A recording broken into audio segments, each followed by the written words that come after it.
Gemeente, ons wil begin deur dankie te sê. Dankie vir julle ondersteuning vir elke gebed en elke bydrae. Julle is ons vennote in hierdie groot roeping. Saam bring ons die woord van God na mense reg oor Suid-Afrika. Sonder julle sou dit nie moontlik wees nie. Die afgelope jaar het God ons ryklik geseën. Meer as 1.5 miljoen Bybels in verskillende formate is versprei.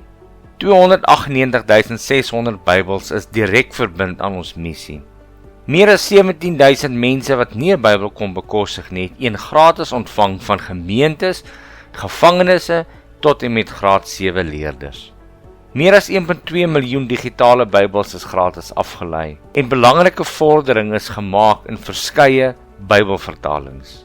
Te midde van die winde en van veranderinge het God se woord ons anker gebly. Ons leef in 'n tyd vol onsekerheid, ekonomies, sosiaal en polities. Tog bly die Bybel 'n lig op ons pad. Ons glo dat wanneer mense die Bybel oopmaak, lewens vir ewig verander. Daarom gaan ons voort met hoop.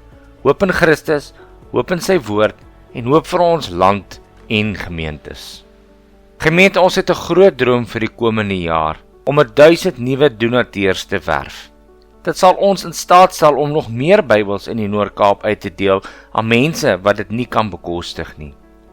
Ons nooi julle ook om deel te word van die projek, Stap en Trap vir Grootdruk. Dis 'n geleentheid om saam met ons te stap, individueel, as gesin of as gemeente, en so fondse in te samel om Grootdruk Bybels gratis aan ons kosbare pensioenafhanklike lidmate te versprei. Baie van hulle kan nie meer klein letters lees nie en hulle kan nie altyd 'n nuwe Bybel koop nie, maar saam kan ons seker maak dat ook hulle die woord helder en duideliker kan lees.